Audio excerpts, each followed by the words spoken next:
तो गाइस चलिए finally discuss कर लेते हैं कॉर्ड्स के बाद ब्रांचेस। कौन कौन सी ब्रांचेस आ रही हैं फ्रॉम दीज 3 कॉर्ड्स। सबसे पहले जो लैटरल कॉर्ड है उससे 3 ब्रांचेस आ रही हैं यहाँ पे, जो कि है लैटरल है तो लैटरल पेक्टोरल नर्व, उसके बाद मस्क्यूलोक्यूटेनियस नर्व,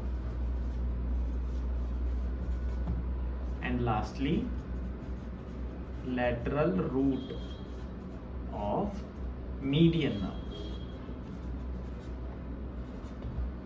तो 3 यहाँ पे आ रही हैं nerve branches L, M and N। कौन कौन से मसल्स को ये सप्लाई कर रही हैं? जो लैटरल पेक्टोरल नर्व है, हमने लास्ट वीडियो में भी डिस्कस किया था, ये सप्लाई करती है pectoralis major and minor muscle को।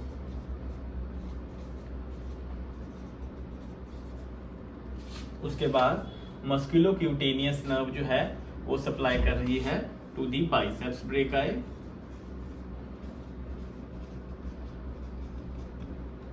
कोरेकोब्रेकियलिस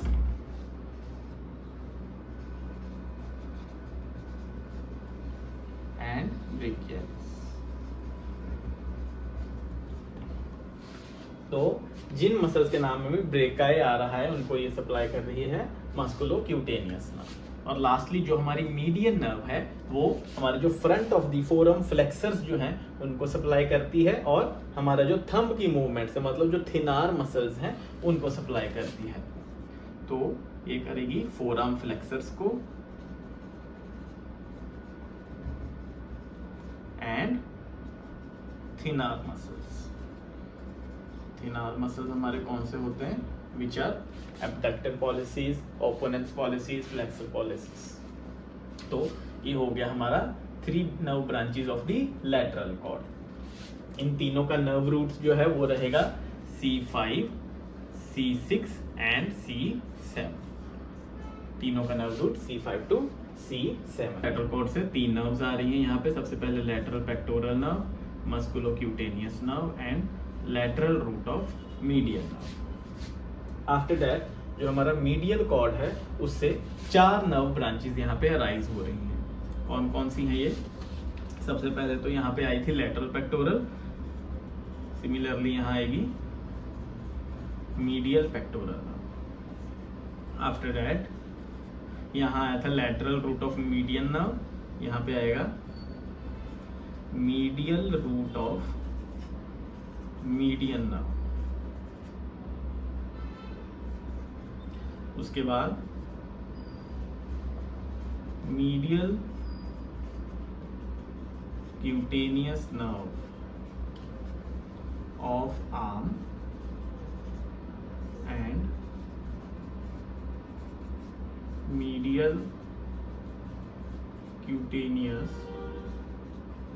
nerve of forearm, and lastly आएगी अल्नर। तो ये 5 ब्रांचेस यहाँ पे आ रही है फ्रॉम द मीडियल कॉर्ड। कौन कौन से मसल्स को ये सप्लाई कर रही है? जो हमारी मीडियल पेक्टोरल नर्व है same to the lateral pectoral, ये सप्लाई कर रही है pectoralis major and pectoralis minor muscles को। तो इसका नर्व सप्लाई है पेक्टोरल मसल्स। उसके बाद जो medial root of median nerve है, जैसे यहाँ पे था, वो फोरआर्म के फ्लेक्सर्स को सप्लाई कर रही है और थिनार मसल्स को सप्लाई कर रही है। सेम आएगा एज इट इज। उसके बाद जो मीडियल क्यूटेनियस नर्व है, यहाँ पे वर्ड क्यूटेनियस आ गया है तो एक तरह का सेंसरी नर्व आ गया है जो कैरी कर रहा है sensation from the arm, and medial cutaneous nerve forearm जो है वो कर रहा है फ्रॉम द फोरआर्म। तो ये आ गया हमारा सेंसरी। एंड लास्टली जो अल्नर नर्व है वो सप्लाई कर रही है यहाँ पे intrinsic muscles of hand.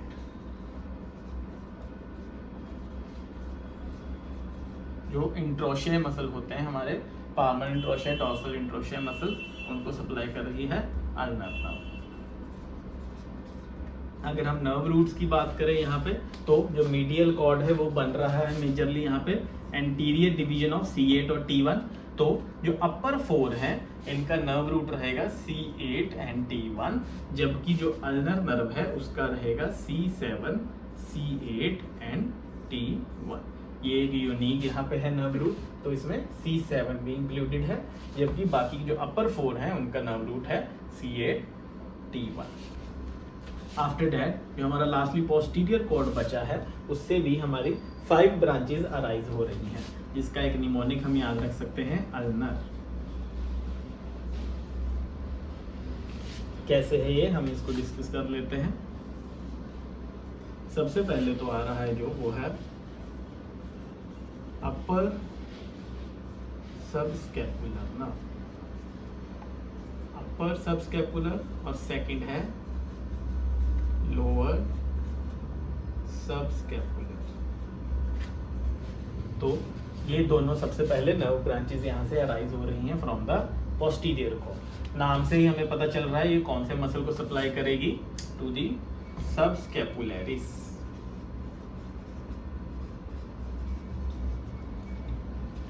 Subscapularis, और इसका नर्व रूट रहेगा यहाँ पे C5, C6, ये रहेगा नर्व रूट। क्योंकि पोस्टीरियर कॉर्ड जो हमारा है वो बन रहा है from the posterior division of all the 3 Trunks, that's why इसमें हमारा मिक्सचर ऑफ नर्व रूट्स हमें देखने को मिलेगा इसकी नर्व ब्रांचेस में।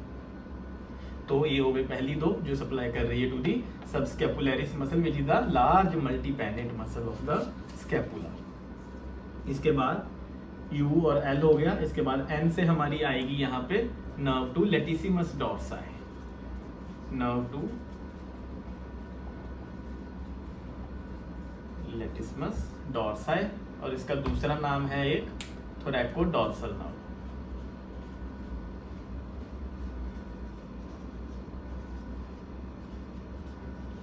वो सप्लाई कर रही है हमारे लेटिसिमस डॉर्साई मसल को, और इसका नर्व रूट है C6, C7 एंड C8। उसके बाद A से हमारा आएगा यहाँ पे axillary nerve. Axillary nerve supply करती है 2 मसल्स को जो कि है deltoid major shoulder muscle and teres minor,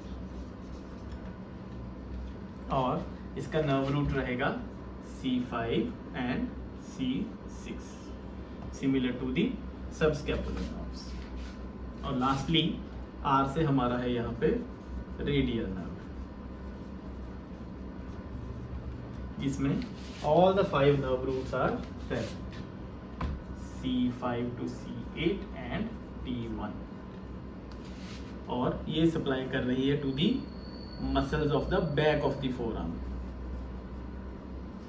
back of forearm muscles and triceps, triceps brachii muscle is supplied by the radial nerve। तो गाइज ये था हमारा ब्रेकियल प्लेक्सस। अब हम डिस्कस कर लेते हैं इसका क्लिनिकल एनाटॉमी। तो 3 कंडीशंस यहाँ पे मेजरली हमें देखने को मिलती हैं। सबसे पहले तो जो है वो है अर्ब्स पैरालिसिस या फिर अर्ब्स पाल्सी। अब अर्ब्स का यहाँ पे क्या मतलब होता है, तो फॉर एग्जाम्पल ये हमारा C5 है, ये C6 है, ये दोनों जब ज्वाइन हुए तो यहाँ पे बना हमारा अपर trunk,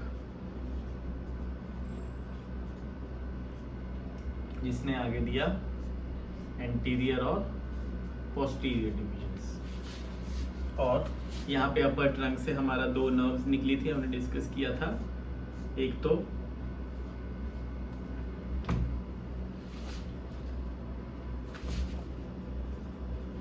nerve to subclavius and suprascapular nerve। तो जो अपर ट्रंक से जस्ट प्रॉक्सिमल पॉइंट है इसको कहते हैं हम लोग अर्ब्स पॉइंट। अपर ट्रंक के इस पॉइंट को कहते हैं अर्ब्स पॉइंट, और जब इस पॉइंट पे इंजरी आती है, मतलब injury to the upper trunk of the brachial plexus, it is known as the Erb's paralysis और अर्ब्स पाल्सी। अब ये कैसे होती है, क्या क्या इसके रीजंस हैं? सबसे पहले तो ड्यूरिंग बर्थ डिलीवरी, अगर बर्थ डिलीवरी के टाइम कोई भी एबनॉर्मेलिटी आती है तो ये जो अपर ट्रंक है यहाँ पे इंजरी और कंप्रेशन देखने को मिल सकता है। उसके बाद फॉल ऑन द शोल्डर,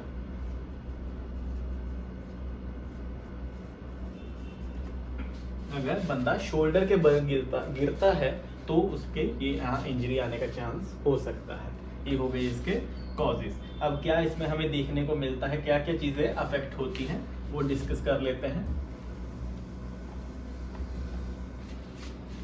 सबसे पहले तो यहाँ पे जो मसल्स पैरालाइज होते हैं या अफेक्ट होते हैं वो है biceps brachii, brachialis, deltoid, supinator, supraspinatus and infraspinatus. तो मेजरली ये जो मसल्स हैं यहाँ पे अफेक्ट हो रहे हैं due to the injury to the Erb's point. और क्योंकि ये वाले मसल्स क्यों इफेक्ट हो रहे हैं, क्योंकि अपर ट्रंक पे पहले तो हमारा जो सुप्रास्कैपुलर नर्व था वो डैमेज हो गया, उसके कारण ये दोनों मसल्स इफेक्ट हुए हैं, और सबक्लेवियस नर्व था जिसकी वजह से सबक्लेवियस मसल इफेक्ट हुआ है। और इसके अलावा जो एंटीरियर और पोस्टीरियर डिविजन्स निकल रही थी अपर ट्रंक से, उनकी जो आगे ब्रांचेस बन रही थी वो भी अफेक्ट हो रही हैं due to the damage to the musculocutaneous nerve, pectoral nerve as well as the median nerve. इसीलिए ये मसल्स को भी हमें डैमेज देखने को मिलता है। अब क्या इसमें डिफॉर्मिटी प्रेजेंट होती है?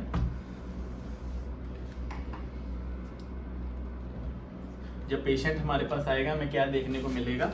First of all, the shoulder will be adducted as well as medially rotated. Adducted and medially rotated shoulder. Adduction and medial rotation, अंदर की रोटेशन होना, internal rotation भी कहते हैं जिसको।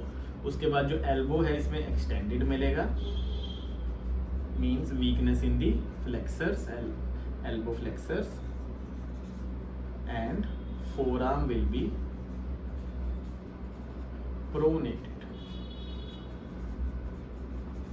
तो फोरआर्म को सुपिनेट करने में मुश्किल होएगी, एल्बो को फ्लेक्स करने में मुश्किल होएगी, तो ये इन दोनों पोजीशंस में रहेंगे। और इसको कहते हैं वेटर्स टिप हैंड। इस डिफॉर्मिटी को कहते हैं वेटर्स और पुलिसमैन टिप हैंड।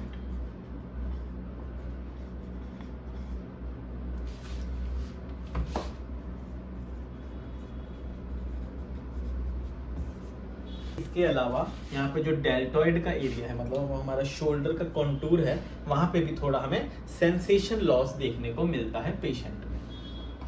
तो ये हो गया हमारा अर्ब्स पैरालिसिस। इसका डिफॉर्मिटी, आपको जो डिफॉर्मिटी का नेम है वो जरूर से याद रखना है, क्योंकि वो यूजुअली वाइवा एमसीक्यूज में पूछा जाता है। इसके बाद जो सेकंड कंडीशन है यहाँ पे वो है क्लम्पकेज पॉलिसी या फिर क्लम्पकेज पैरालिसिस। अब क्लम्पकेज पैरालिसिस क्या होता है? Similar to the Erb's policy, जहां पे इंजरी हमारा अपर ट्रंक पे हो रहा है, क्लम्पकेज पॉलिसी में जो इंजरी है वो होता है to the lower trunk, to the lower trunk of brachial plexus. इस पे हमारा इंजरी हो जाता है।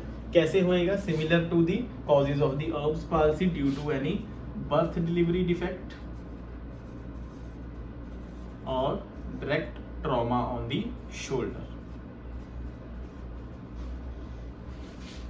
अब इसमें लोअर ट्रंक में इंजरी आ रहा है तो क्या क्या हमें इसमें सिम्टम्स देखने को मिलेंगे? सबसे पहले तो जो नर्व रूट यहाँ पे अफेक्ट हो रहा है मेजरली वो है हमारा C8 एंड T1, जबकि अर्ब्स पाल्सी में था हमारा C5 and C6। Majorly C5 यहाँ पे इफेक्ट होता है और यहाँ पे मेजरली हमारा C8 एंड T1 होता है। तो यहाँ पे हमें क्या डिफॉर्मिटी देखने को मिलती है, वो है कंप्लीट क्लॉ हैंड। ये हमारी यहाँ पे क्लम्प केस पॉलिसी में ये डिफॉर्मिटी देखने को मिलती है। क्लॉ हैंड क्या होता है, जब हमारा MCP जॉइंट, मेटाकार्पोफिलेंजियल जॉइंट जो है वो हाइपर एक्सटेंशन में रहता है, जबकि जो इंटरफिलेंजियल जॉइंट्स है, जो हमारे IP जॉइंट्स है, वो फ्लेक्स्ड रहते हैं। तो इसको कहते हैं, इस डिफॉर्मिटी को कहते हैं क्लॉ हैंड। और इसमें जो मसल्स हमारे इफेक्ट हो रहे हैं वो है intrinsic muscles, intrinsic muscles of the hand as well as the muscles of forearm। क्योंकि जो अल्नर नर्व है वो हमारे फोरआर्म के मसल्स को भी यहाँ पे सप्लाई कर रही थी। इसके बाद यहाँ पे हमें अगर तो जो इसका C8 और T1 है, हमने नर्व रूट बात किया, अगर इस T1 के प्रॉक्सिमल, जब ये वेंट्रल रेमाइज या एंटीरियर रेमाइज से आ रहा है, तो उसके मोर प्रॉक्सिमल अगर इंजरी देखने को मिलती है तो उसमें यहाँ पे एक इंपॉर्टेंट सिंड्रोम देखने को मिल सकता है जिसको कहते हैं हॉर्नर्स सिंड्रोम। Horner's syndrome. अब ये हॉर्नर सिंड्रोम क्या होता है, इसमें मेजरली 3 सिम्टम्स देखने को मिलते हैं। एक ट्रायड साइन इसमें देखने को मिलता है।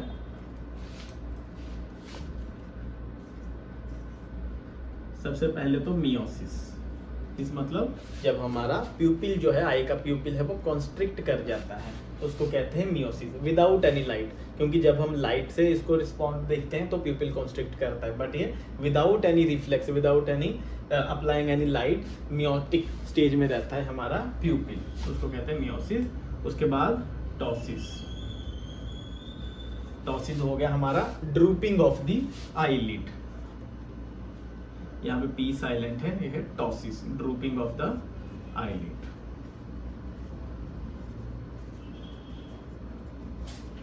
मियोसिस हो गया प्यूपिल कॉन्स्ट्रिक्शन।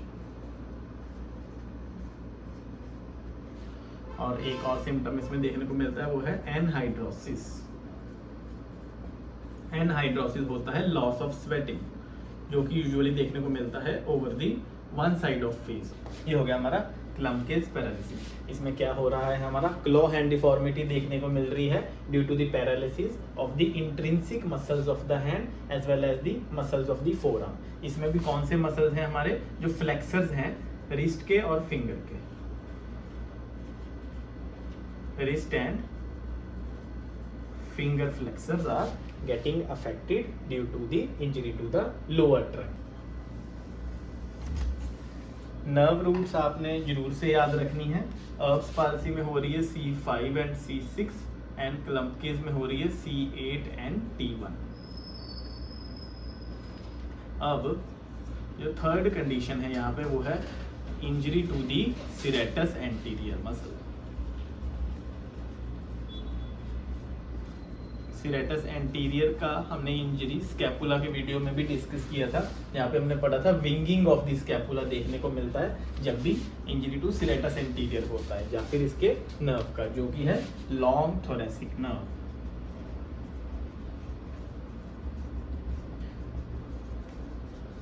अब ये कैसे इंजर हो सकता है, जब हम कोई भी हैवी लोड या हैवी वेट उठाते हैं अपने शोल्डर से, या फिर हमारे शोल्डर पे सडन प्रेशर डलता है फ्रॉम अबव, मतलब ऊपर से प्रेशर डलना शोल्डर के, तो इंजर हो सकती है ये वाली नर्व, जिसके वजह से सिरेटस एंटीरियर मसल जो है उसमें डैमेज हो सकता है। क्या सिम्टम देखने को मिलेगा इसमें, विंगिंग ऑफ द स्कैपुला, जो हमने पहले भी डिस्कस किया है, जिसमें हमारा जो मीडियल बॉर्डर है वो प्रोमिनेंट हो जाता है। मीडियल बॉर्डर प्रोमिनेंट हो जाता है, there will be loss of pushing actions. हमने पढ़ा था कि सिरेटस एंटीरियर हमारा बॉक्सर्स मसल है, तो पुशिंग एक्शन यहाँ पे अफेक्ट होता है इसके वजह से, as well as there is loss of overhead abduction. जो ओवरहेड एब्डक्शन है, मतलब मोर देन 90 डिग्री एब्डक्शन, उसे करने में भी पेशेंट को डिफिकल्टी आती है। ये दोनों सिम्टम्स देखने को मिलता है जब भी हमारा लॉन्ग थोरेसिक नर्व पे इंजरी आती है। क्यों आती है? Due to the sudden pressure over the shoulder और due to carrying of any heavy weights. तो गाइज ये था हमारा ब्रेकियल प्लेक्सस और उसकी क्लिनिकल एनाटॉमी। होप आप लोगों को जो रूट है ब्रेकियल प्लेक्सस का वो क्लियर हुआ होगा। अगर आप लोगों को कोई भी डाउट हो उसमें तो आप लोग कमेंट बॉक्स में पूछ सकते हैं। Thank you very much.